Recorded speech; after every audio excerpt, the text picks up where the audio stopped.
Hello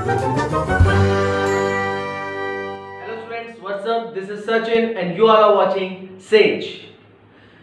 आज हमारा lecture 2 आया है मूविंग चार्जेस एंड मैग्नेटिज्म का। फर्स्ट लेक्चर में हम लोगों ने जो पढ़ा था उसे एक बार एक शॉर्ट में रिवाइज करते हैं। सबसे पहले हमने पढ़ा था बायो-सावर्ट लॉ। बायो-सावर्ट लॉ किस चीज के लिए यूज हुआ था? याद होगा, एक कोई भी वायर है जिसमें करंट फ्लो कर रहा है तो हम एक पर्टिकुलर पॉइंट पे मैग्नेटिक फील्ड निकालते थे स्मॉल एलिमेंट dl लेके। तो ये आता था हमारा dB is equals to mu not upon 4 pi I dl sin theta upon r square, जहां पे r होती थी distance of the point from the wire and small dl लेते थे हम, और थीटा एंगल होता था between the dl and r। ठीक है, तो ये वाला आपको याद होगा। फिर इसको हमने इंटीग्रेट करा था कंप्लीट निकालने के लिए। इसी तरीके से हमने एक और यूज करा था, ये तो था स्मॉल एलिमेंट के लिए, राइट। नेक्स्ट हमने पढ़ा था after this straight current carrying conductor की फाइनाइट लेंथ। फाइनाइट लेंथ के लिए भी आपको याद होगा, एक पर्टिकुलर पॉइंट P में हम उसको एंगल लेते हैं φ1 एंड φ2, फिर एक स्मॉल लेंथ लेते थे। लेंथ लेने के बाद dl लेके उसका डिस्टेंस निकाल के ये आपका होता था a l एंड r। याद होगा इसका एक्सप्रेशन क्या आया था? इसका एक्सप्रेशन आया था हमारा b is equals to mu not upon 4 pi I by a, bracket φ1 φ2 का क्या था?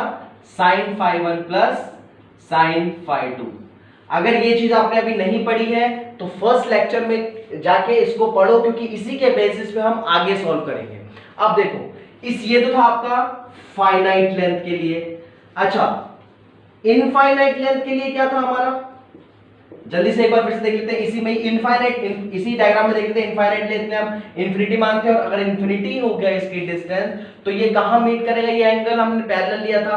पैरेलल मतलब कि फाई कितना हो जाएगा? Pi by 2 that is 90। तो इस केस में sin 90 sin 91 आ जाएगा। तो इस केस में क्या होता है? b is equals to mu not upon 4 pi 2 I by a। 2 कहां से आया? sin 90 प्लस sin 90 दोनों की वैल्यू 1 होती है, 1 प्लस 1 2। तो ये तीन एक्सप्रेशन हमने लेक्चर 1 में किए थे। सॉरी, तीन एक्सप्रेशन हमने लेक्चर 1 में देखे थे। बायो-सावर्ट लॉ, यहां पे t कैपिटल इसलिए क्योंकि t साइलेंट होता है। Biot Savart law, then for the finite magnetic field due to the finite length of a straight conductor, और एक infinite length। इसमें हमने केसेस भी देखा था। आज हम पढ़ने जा रहे हैं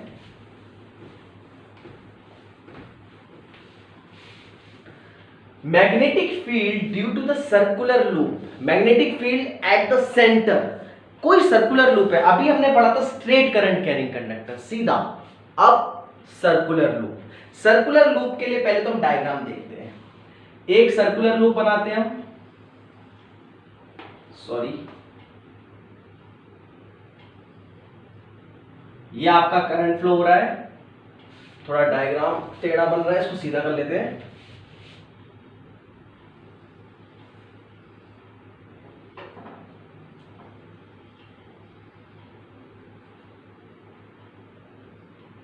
ये आपका सर्कुलर लूप है, ये करंट फ्लो हो रहा है हमारा I, this is the centre O, centre C ले लेते हैं हम। अब देखो, इस सेंटर पे इस सर्कुलर लूप से मैग्नेटिक फील्ड का एक्सप्रेशन निकालने जा रहे हैं। अच्छा, इसकी डिस्टेंस फ्रॉम द डिस्टेंस ले लेते हैं हम इसमें A, मतलब A एक्चुअल में क्या है? Radius of this circular loop. ठीक है, नाउ मैग्नेटिक फील्ड निकालने के लिए हम क्या यूज करेंगे? स्टार्टअप हमारा बायो-सावर्ट लॉ ही होगा, हम उसी के बेसिस पे हम इसका मैग्नेटिक फील्ड निकालेंगे। लेकिन एक प्रॉब्लम है, ये तो कंप्लीट लेंथ है, और बायो-सावर्ट लॉ हम याद होगा dB स्मॉल dl लेते थे, स्मॉल एलिमेंट पे लेते थे। तो यहां पे हम एक स्मॉल एलिमेंट ले लेंगे dl। ठीक है, अब इस dl पे आपका जो ध्यान रहे dl का जो डायरेक्शन है वो डायरेक्शन ऑफ करंट ही होगा। ठीक है, और इसके में एंगल जो होगा, एंगल कितना होगा? This will be 90 degree. ठीक है, टेंजेंट टू द सर्कल। अच्छा, तो इसमें हम क्या यूज करेंगे, यूजिंग बायो-सवार्ट लॉ। बायो-सवार्ट लॉ यूज करने के लिए स्मॉल एलिमेंट का एक्सप्रेशन होता था हमारा dB is equals to mu not upon 4 pi IDL sine theta upon r square. But यहां पे आर क्या है, यहां पे आर है radius, that is a square. यहां पे आर स्क्वायर क्या है, ए स्क्वायर। पिछले वाले में जब हमने पढ़ा था वहां पे हमने जो डिस्टेंस ली थी पी पॉइंट की वो आर ली थी, इसलिए हम यहाँ पे आर स्क्वायर लिखते थे। लेकिन यहाँ पे हम रेडियस जहां पॉइंट है, पॉइंट का कितना ले रहे हैं, रेडियस ए, तो आर की जगह हमारा क्या आ जाएगा, ए स्क्वायर। ठीक है, अब साइन थीटा, थीटा यहाँ पे 90 है और साइन 90 होता है 1, यानी कि ये एक्सप्रेशन कितना बन जाएगा, mu naught upon 4 pi IDL upon a square. ये आ गया हमारा dB। मतलब स्मॉल एलिमेंट के कारण जो स्मॉल मैग्नेटिक फील्ड डेवलप हो रहा है। अब कंप्लीट सर्कुलर लूप के लिए मैग्नेटिक फील्ड निकालने के लिए हम क्या करेंगे, देखो स्मॉल वाले को कंप्लीट डीएल पूरे सर्कुलर लूप का इंटीग्रेट कर देंगे। कंप्लीट इंटीग्रेट करेंगे तो टोटल मैग्नेटिक फील्ड बी कितना आएगा हमारा, इसको हम लिख लेते हैं, टोटल मैग्नेटिक फील्ड बी कितना आएगा, बी आएगा इंटीग्रेशन ऑफ डीबी। बी कितना आएगा, इंटीग्रेशन ऑफ डीबी। अब इंटीग्रेशन ऑफ डीबी करेंगे तो अब ये देखो, integration of mu not upon 4 pi IDL upon a square, ये हमारा इंटीग्रेशन होगा। लेकिन एक बात बताओ, इसमें कांस्टेंट म्यू नॉट अपॉन 4 पाई कांस्टेंट, कारण कांस्टेंट, सेंटर और रेडियस कांस्टेंट, सब बाहर आ जाएगा। Mu naught upon 4 pi I upon a square बाहर आ गया। इंटीग्रेशन ऑफ बचा डीएल का, डीएल का इंटीग्रेशन बचा। ओके, नाउ डीएल मतलब स्मॉल एलिमेंट का इंटीग्रेशन करना है, पूरा सर्कुलर लूप है, सर्कुलर लूप पे यानी कि पूरा डीएल को अगर आप ऐड करोगे तो सरकमफेरेंस ऑफ सर्कल बनेगा। फिर से देखो, डीएल एक स्मॉल एलिमेंट है किसके, इस सर्कुलर लूप की, यानी कि अगर मुझे इस पूरे सर्कल का निकालना है तो पूरा सर्कल का मतलब बाउंड्री क्या हो गया, circumference of the circle. Circumference of the circle हो गया, इसका मतलब डीएल को इंटीग्रेट करेंगे तो क्या आएगा, 2 पाई ए, 2 pi are circumference of circle होता है, तो यहाँ पे रेडियस क्या है, ए।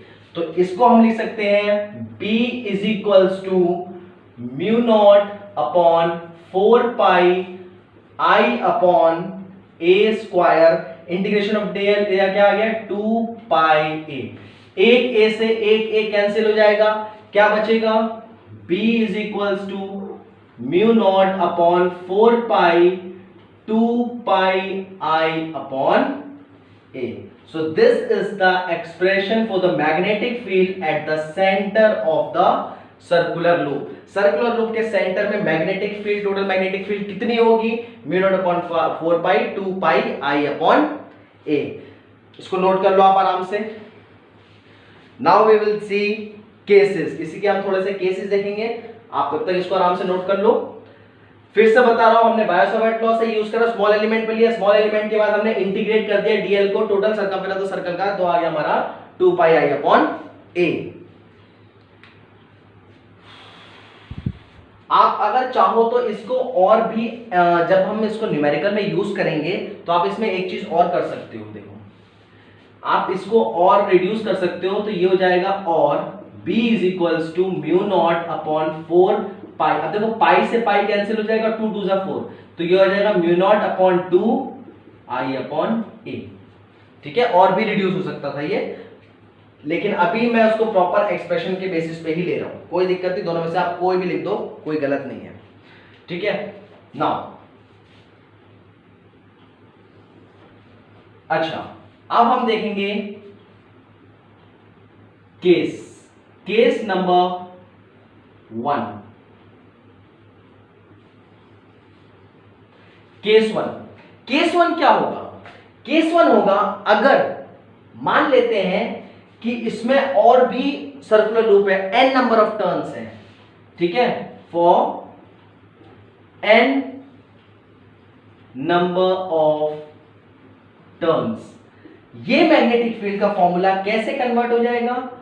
B is equals to mu not upon 4 pi 2 pi n i, मतलब n हमें मल्टीप्लाई कर देंगे इसमें।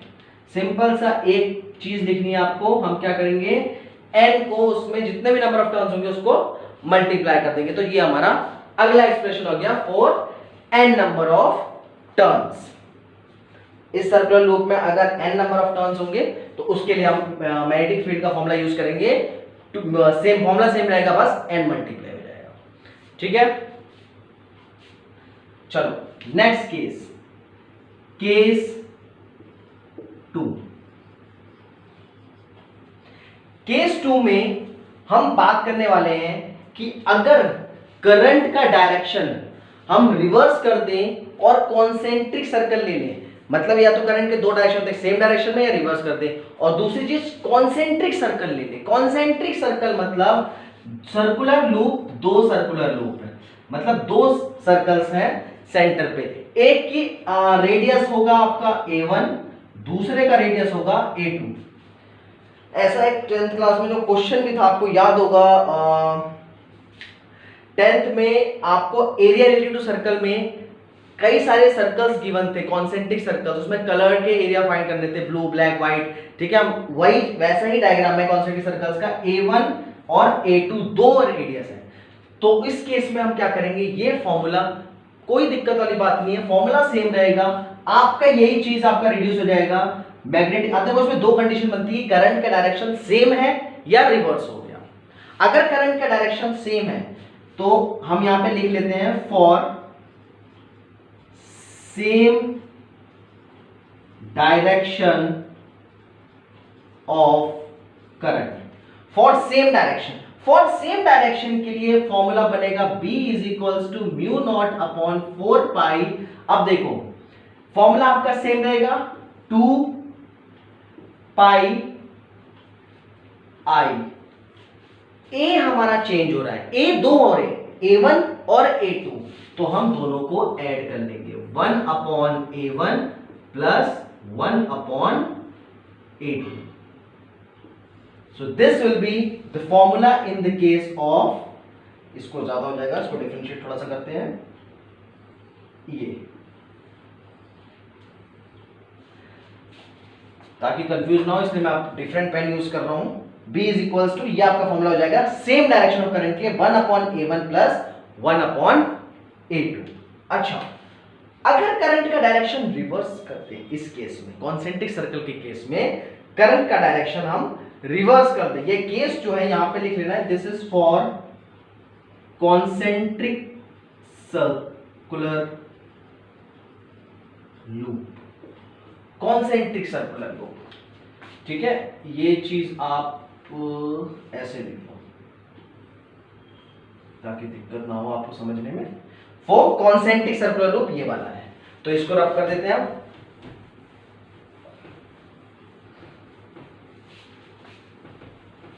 अच्छा, इसकी भी जरूरत नहीं है, इसे भी देखिए,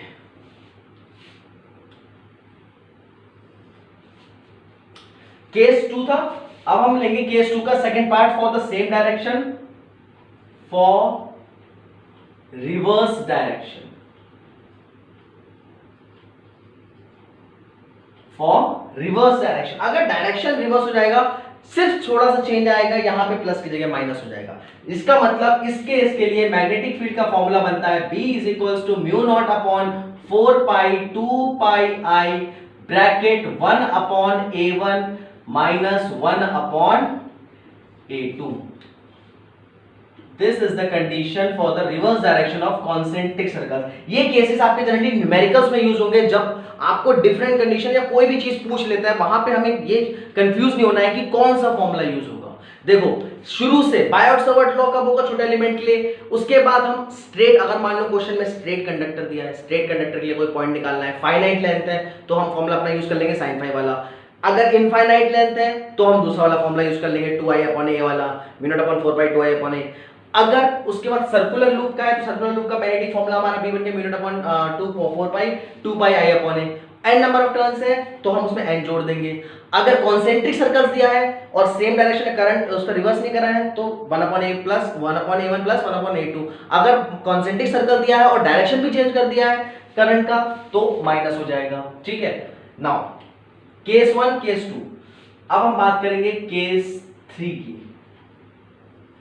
देखो डिफरेंट केसेस जो हमें पढ़ने हैं, ये डिफरेंट केसेस एक्चुअल में क्या है, ये आपकी वैरायटीज है। किसी एक पर्टिकुलर कंसेप्ट कितनी तरीके से चेंज हो सकता है। ये केसेस जो हम देख रहे हैं ना, ये केसेस का ये इंपॉर्टेंस है कि ये पर्टिकुलर टॉपिक कितने कंसेप्ट से कितने तरीके से चेंज हो सकता है, क्या क्या इसमें बन सकता है। ठीक है, तो केस 3 की बात करते हैं। अब केस 3 में सर्कुलर लूप में मान लो कि पूरा कंप्लीट सर्कल ना होके हाफ सर्कल हुआ तो, ठीक है, तो अगर मान लो ये डायग्राम आपका ऐसे बनता है, ये मतलब हम बात करें, इसको आप सेमी सर्कल कह सकते हो, इसको आप सेमी सर्कल भी बोल सकते हो। सेमी सर्कल के कारण मैग्नेटिक फील्ड कितना बनेगा, इसमें भी करंट आपका वही है I। ठीक है, इस सेमी सर्कल के कारण भी मैं आपको कंप्लीट डेरिवेशन करने का कोई फायदा नहीं है क्योंकि आंसर जो मैं बताऊंगा वही आएगा। विदाउट डेरिवेशन ये समझ लो कि सेमी सर्कल का भाई सर्कल का हाफ होता है, वही चीज हम उसमें अगर इसको डिराइव भी करेंगे तो सर्कल का हाफ ही लेंगे तो आना यही है। तो सर्कल का हाफ मतलब कि जितना हमारा सर्कल का निकला है इसका हाफ, यानी कि मैग्नेटिक फील्ड इस केस में B is equals to half of complete circle की magnetic field mu not upon 4 pi 2 pi I upon A। ये सर्कल का मैग्नेटिक फील्ड था, इसका हाफ। अच्छा 2 से 2 कैंसिल हो गया तो क्या आएगा हमारा B is equals to mu not upon 4 pi I by A। इसको और रिड्यूस करना है तो हम कैसे लिख सकते हैं, पाई से पाई कैंसिल हो जाएगा तो mu not upon 4 I upon A। ये तो रिड्यूस कराई, वैसे आपका नीचे 4 पाई, ये 2 से 2 कट जाएगा, इसका हाफ हो जाएगा। यहां तक भी सही था, रिड्यूस करके आप ये भी लिख सकते हो। ठीक है, so this is the formula for semi circle, magnetic field semi circle के केस में। अब सेमी सर्कल को भी रिड्यूस करते हैं अगर हम सिर्फ क्वाड्रेंट पे, मतलब एक और के इसी में सेमी सर्कल के साथ एक सेमी सर्कल था, एक क्वाड्रेंट पे ले लेते हैं। ठीक है, क्वाड्रेंट में आपका फिर से आ जाएगा 1/4 पार्ट। क्वाड्रेंट तो आपने क्लास 10 में बहुत मैथ्स में पढ़ा है, तो क्वाड्रेंट में 1/4 पार्ट आ जाएगा, यानी कि इसी फॉर्मूले का सर्कल का 1/4 पार्ट कर देते हैं तो फॉर्मूला क्या बन जाएगा, B is equals to 1/4 mu not upon 4 pi 2 pi I upon A। अब इस केस में देखो क्या कैंसिल हो रहा है, 2 2 4, यानी कि फॉर्मूला हमारा क्या बनता है, फॉर्मूला हमारा बनेगा mu naught upon 4 2 8 pi I upon A। पाई से पाई कैंसिल भी कर सकते हो, वही सेम बात है, जितना चाहो उतना अकॉर्डिंग टू योर नीड आप उसको रिड्यूस कर सकते हो। सो this is the formula for quadrant. ठीक है, अब आप इसे नोट कर लो, यहां से केस 3 पढ़ा था, सेमी सर्कल के लिए हाफ और क्वाड्रेंट के लिए 1/4। एक बात ध्यान रहे, हम जो ये सर्कुलर लूप में करंट ले रहे हैं, करंट हमारा नॉन यूनिफॉर्म है, लेकिन प्रैक्टिकल पर्पस के लिए हम उसको यूनिफॉर्म कंसीडर कर सकते हैं।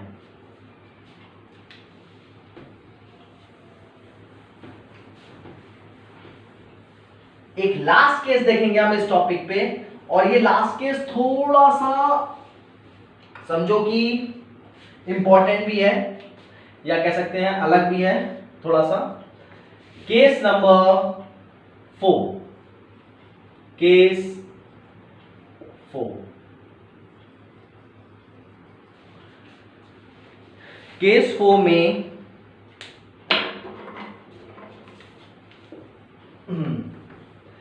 केस 4 में मान लेते हैं कि लूप जो है वो ना तो हमारा कंप्लीट सर्कल है, ना सेमी सर्कल है, ना क्वाड्रेंट है, एक किसी पर्टिकुलर एंगल पे है, मतलब कोई भी आर्क मान लेते हैं, ये हमारी कोई भी आर्क है और ये पर्टिकुलर एंगल पे है, दैट इज कॉल्ड, और ये एंगल आपका है थीटा।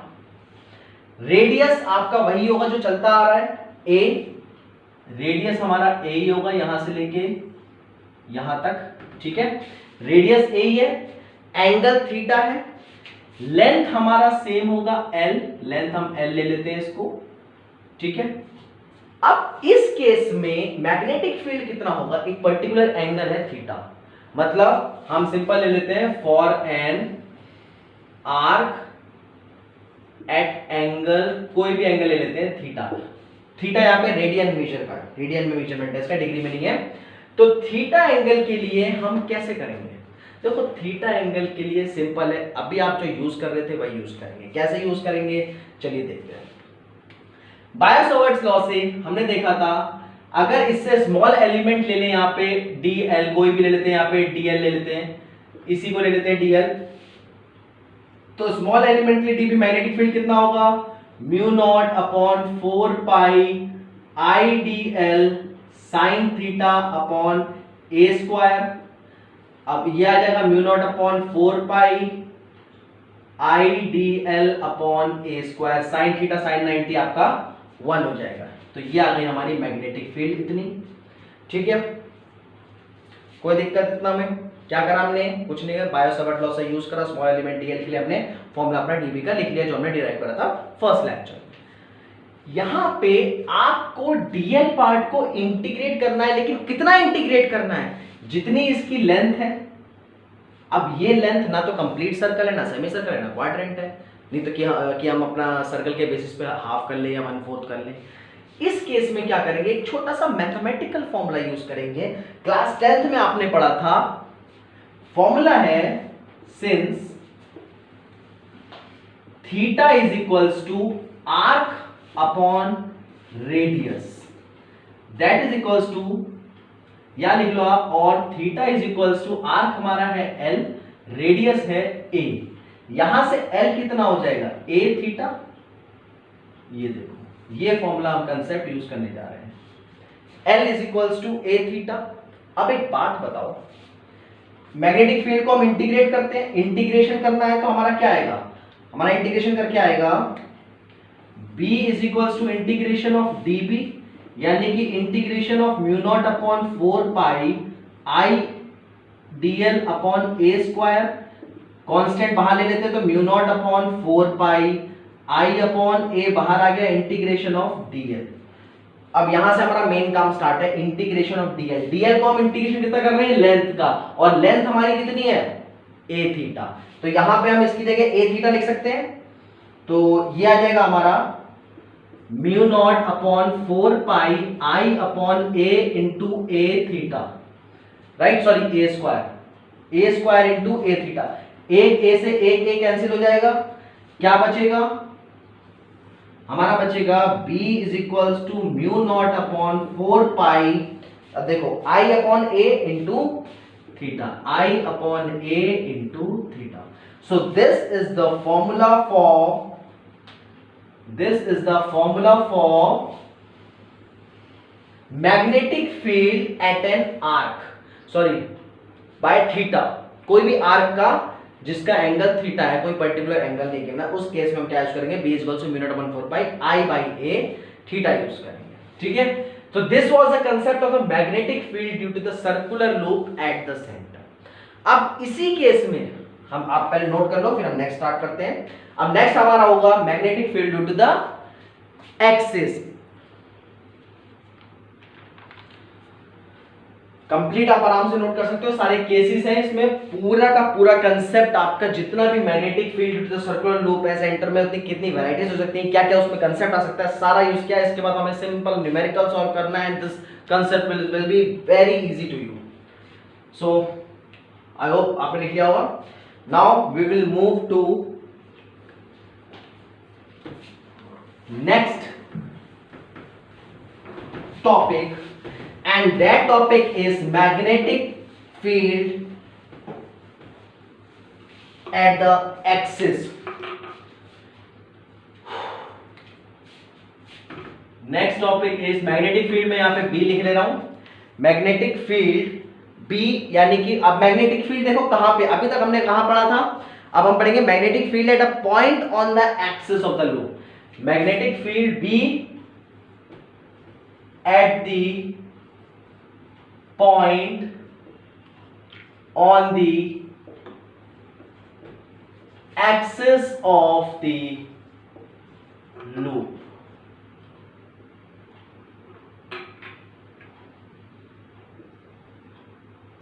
ये भी बहुत इजी कंसेप्ट है, बस इसमें थोड़ा सा समझने वाला केस है। समझने वाले केस के लिए इसमें क्या करने का, magnetic field at a point on the axis of the loop. पहले तो उसका डायग्राम समझो, एक बार डायग्राम समझ में आ गया बहुत इजी है इसका डेरिवेशन।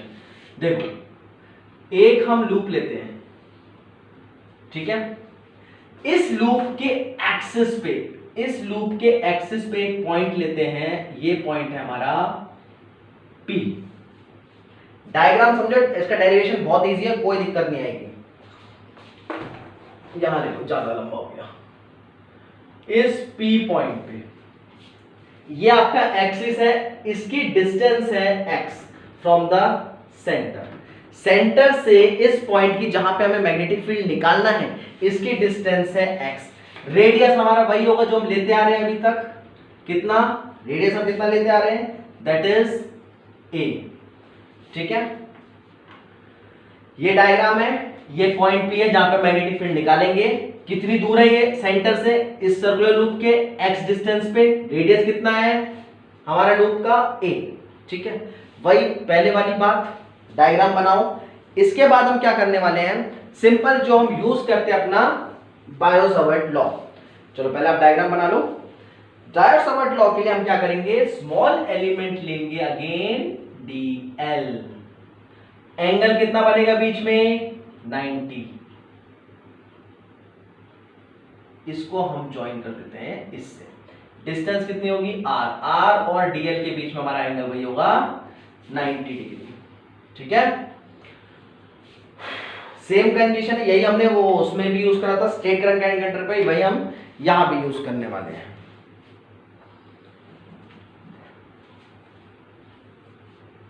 ठीक है, बना लिया। नाउ यूजिंग, देखो स्मॉल एलिमेंट ले लेंगे क्योंकि कंप्लीटली ले सकते हैं, small element Biot-Savart law small element होता है, तो यूजिंग अगेन बायो-सावर्ट लॉ,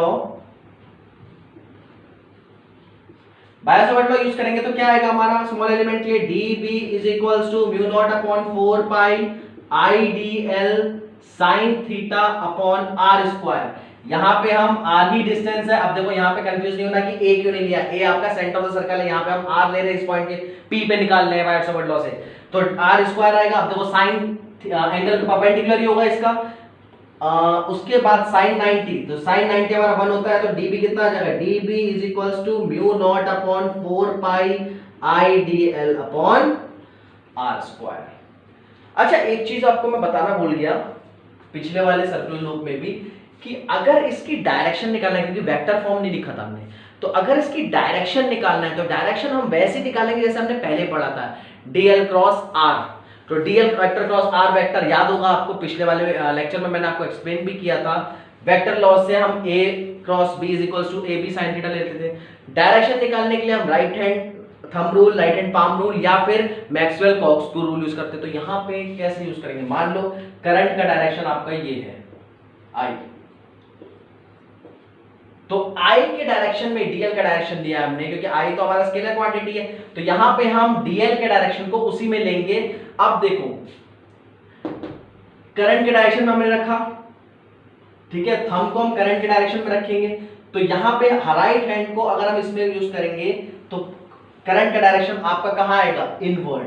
देखो थंब का डायरेक्शन हमारा राइट साइड, तो करंट का डायरेक्शन जहां पे हम उसको होल्ड करेंगे, जैसे हम याद होगा आपको राइट हैंड थंब रूल में कैसे करंट का डायरेक्शन ऊपर है, थंब को करंट के डायरेक्शन में रखते हैं, तो जहां हम उंगली को फोल्ड करते हैं, अपने पाम को फोल्ड करते हैं, that will the direction of magnetic field. इस केस में भी वही होगा, देखो डायरेक्शन ऑफ करंट इधर है, ये जा रहा है करंट का डायरेक्शन जहां पे रेड पेन से शो कर रहा है, तो करंट के डायरेक्शन में अगर आप थंब रखोगे तो ये पाम कहां जा रहा है, अंदर, यानी कि मैग्नेटिक फील्ड का डायरेक्शन इनवर्ड है। इसको आप यहाँ पे इनवर्ड भी ले सकते हो, या क्रॉस मैंने इनवर्ड से शो करते हैं, और अगर आउटवर्ड होता है तो डॉट शो करते हैं। ठीक है, चलो अभी तो मैग्नेटिक फील्ड है, आप उसका मैग्नेटिक फील्ड का वो निकालते हैं। तो dB is equals to mu not upon 4 pi IDL upon r square. अच्छा इस केस में आपको क्या करना है, यहां तक आप नोट कर लो। अब हम सिंपली इसको इंटीग्रेट कर लेंगे, लेकिन इंटीग्रेट करने के लिए एक चीज देखनी पड़ेगी हमें, कि ये तो इस एलिमेंट के लिए था ना।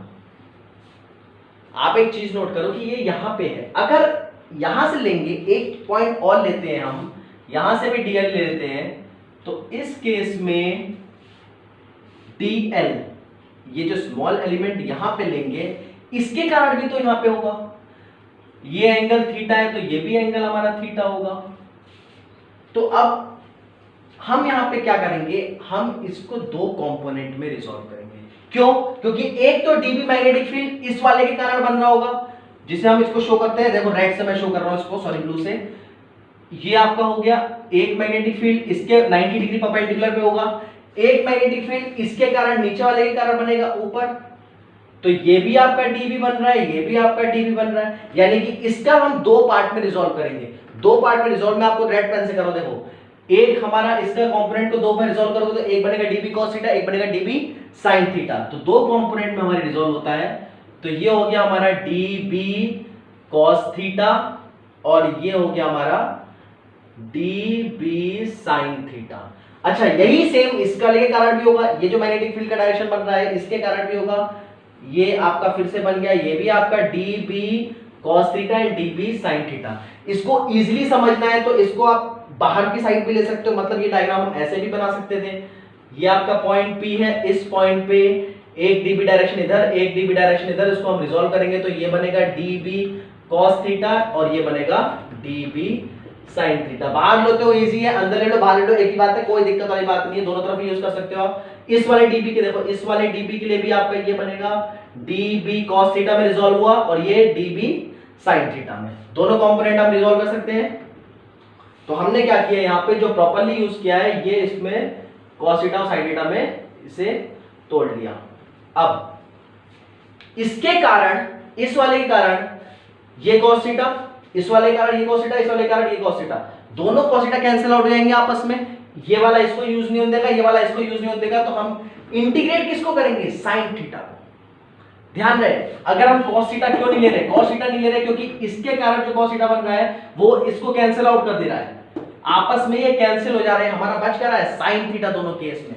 तो हम यहां पे इंटीग्रेट करेंगे, b is equals to integration of db sin theta. db की वैल्यू हमने यहां पे ऑलरेडी निकाल दी है, इसका देखो बहुत सिंपल है, आप समझने की कोशिश करो, खाली यहां पे ये मेन पार्ट ये समझना है, खाली जो कंपोनेंट रिजॉल्व हुआ है हमारा cos थीटा कैंसिल आउट हो जाएगा, सिंपल ये याद रखना है, db sin थीटा बचा, db sin थीटा को हम इंटीग्रेट करेंगे, तो b is equals to integration of db sin theta. अब देखो db sin थीटा को इंटीग्रेट करने के लिए इसे रब कर देते हैं, ये तो आपको मैंने एक्स्ट्रा बताया था, उसको आप ऐसे भी बना सकते हो।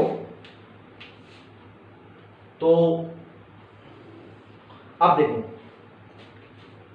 Integrate b is equals to integration of db sin theta, तो यहां पे हो जाएगा b is equals to integration of, आप db की वैल्यू रख दो mu not upon 4 pi idl sin theta upon r square.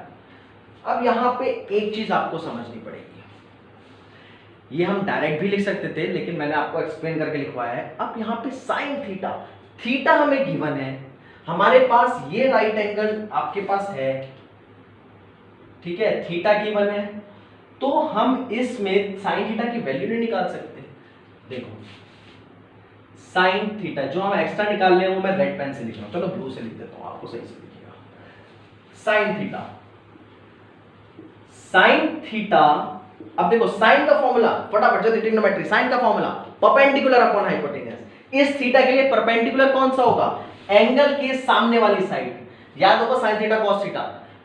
sin theta क्या होता है, परपेंडिकुलर, परपेंडिकुलर कौन सा होता है, एंगल के सामने वाली साइड, बेस कौन सा होता है, एंगल के साथ वाला साइड, लेकिन साथ वाला तो हाइपोटेन्यूज भी होता है एक्सेप्ट हाइपोटेन्यूज। तो sin थीटा के लिए परपेंडिकुलर कौन सा हुआ, a, ठीक है, तो sin थीटा का परपेंडिकुलर a अपॉन हाइपोटेन्यूज क्या हुआ, r, तो sin थीटा की वैल्यू क्या आ गई, a अपॉन r। यहां से हम यूज कर लेंगे sin थीटा को a अपॉन r, तो ये आ जाएगा हमारा b is equals to integration of mu not upon 4 pi i dl a upon r square into r। अब देखो सारा कांस्टेंट बाहर ले लेते हैं, mu not upon 4 pi common बाहर, i a upon r cube बाहर, इंटीग्रेशन ऑफ क्या बचा, dl। इसको आप नोट भी करते जाओ साथ साथ, कोई दिक्कत वाली बात नहीं है इसमें। ये अब वही केस आ गया जो हमने सब अभी सर्कुलर लूप में पढ़ा था, इंटीग्रेशन ऑफ डीएल। किसके कारण? अब डीएल का पूरा इंटीग्रेट करना है। पूरा क्या है? Circular loop. और सर्कुलर लूप में क्या आता है? सर्कमफेरेंस। यानी कि integration of DL is equals to circumference of circle that is 2 pi R, मतलब 2 पाई ए। यहां पे आपका 2 पाई ए होगा। तो इसको हम यूज कर लेते हैं। तो b is equals to mu not upon 4 पाई।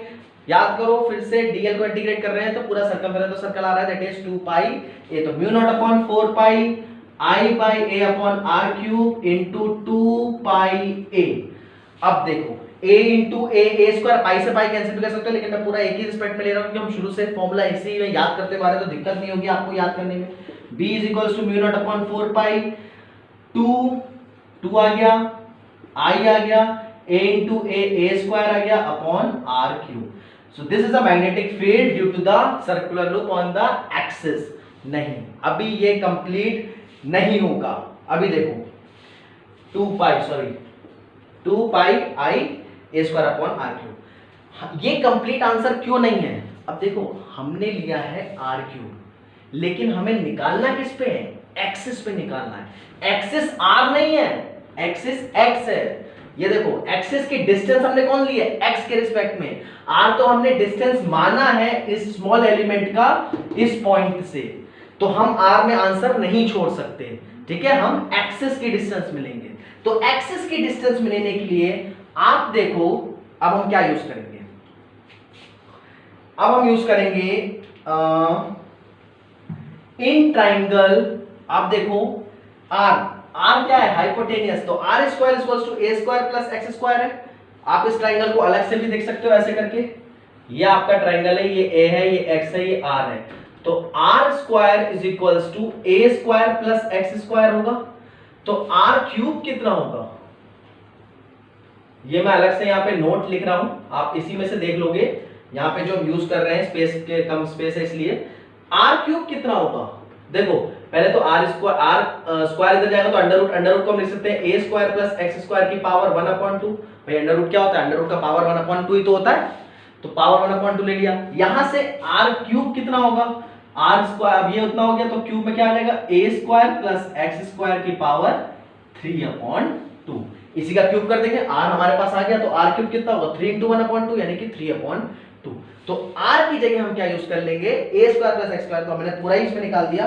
तो ये किस में कन्वर्ट हो गया हमारा? b is equals to mu not upon 4 pi 2 pi i a square upon r की जगह r क्यूब। यहां पे r क्यूब की वैल्यू मैंने पहले निकाल दी है, ये देखना r क्यूब मैं निकाल चुका हूं, ठीक है? तो इसलिए r क्यूब यहां पे रिप्लेस कर रहे हैं। तो r क्यूब की जगह हम क्या लिखेंगे?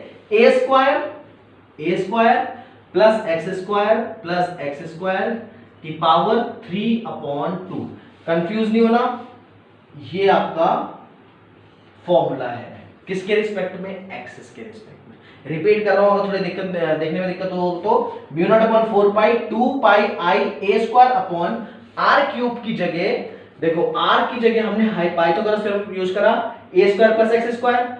r स्क्वायर इतना था, r कितना होगा? a square plus x square की पावर 1/2 और r क्यूब कितना होगा? a square plus x square की 1/2 into 3, तो 3/2 उसकी पावर, तो 3 a square plus x square की पावर 3/2 यूज करें। So this was the magnetic field due to the point on the axis के ऊपर पॉइंट। अच्छा, एक दो केस इसमें भी बनते हैं, पहले आप इसको आराम से नोट करो, फिर हम इसमें दो केस पढ़ेंगे and this topic will be over. मैं इधर का, आप इधर का नोट कर लिया होगा, मैं इधर का रफ कर देता हूं। डायग्राम बना देते हैं, समझने में मदद मिलेगी।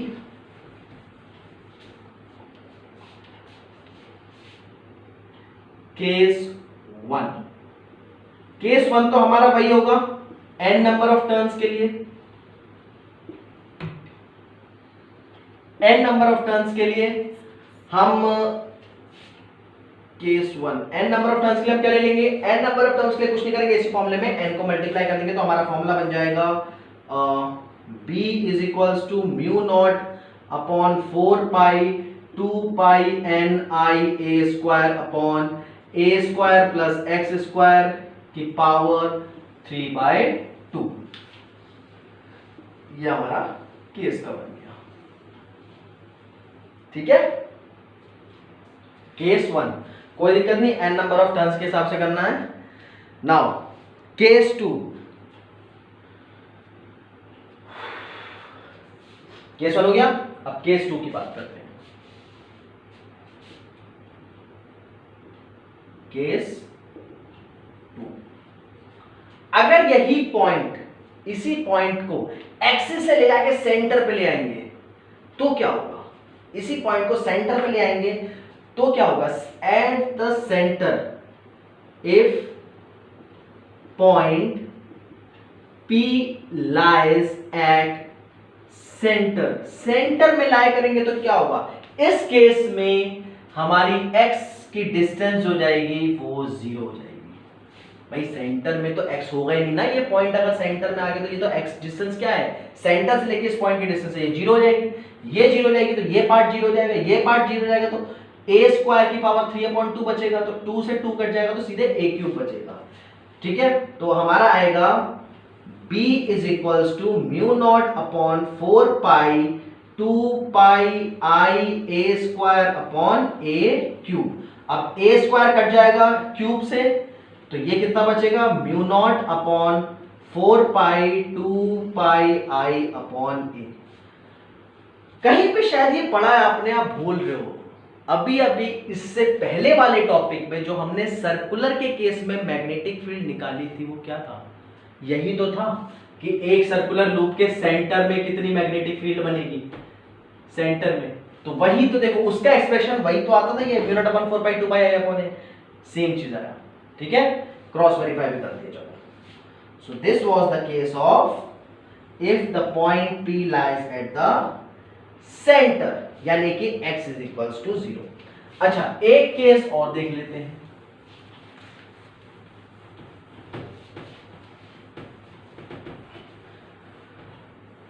लेक्चर थोड़ा लंबा है लेकिन आराम से आपका प्रिपेयर हो जाएगा, पूरा कंसेप्ट इसी में, एक ही लेक्चर में मैं कोशिश कर रहा हूं।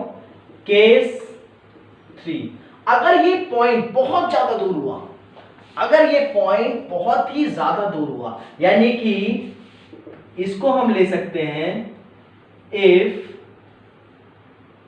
Point P lies far far away, यानी कि केस क्या बनता है हमारा? x is far far, इस दो का मतलब होता है कि far far, x is far far greater than a। ये जो डिस्टेंस है ये बहुत बड़ी है, इसके कंपैरिजन में तो हम इसको इग्नोर करेंगे।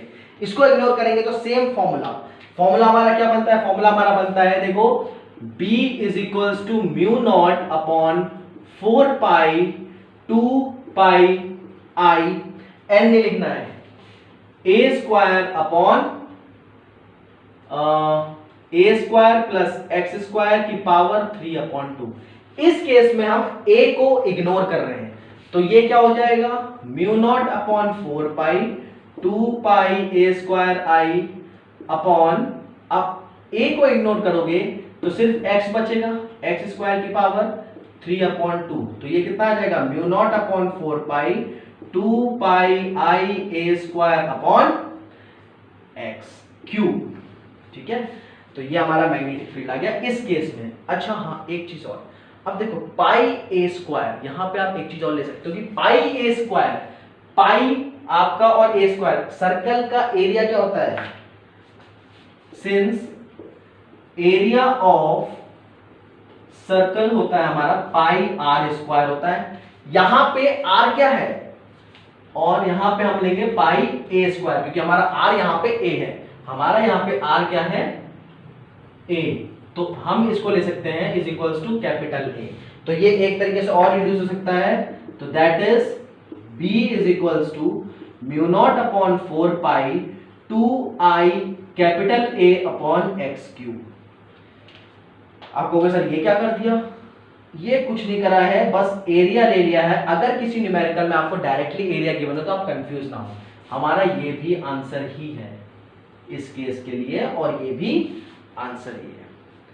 सो this was the topic related to the magnetic field, हमारा सर्कुलर लूप के लिए, उससे रिलेटेड केसेस, और उसके साथ उसके बाद फिर एक्सिस ऑफ द लूप और उससे रिलेटेड केसेस। नेक्स्ट लेक्चर में हम अपने लेक्चर नंबर 3 में नेक्स्ट टॉपिक लेके आएंगे। तब तक के लिए thank you guys, don't forget to like, subscribe and share and please press the bell icon, ताकि आपको मेरी आने वाली वीडियोस मिलती रहे। अभी तो बहुत सारी आने वाली हैं। तब तक के लिए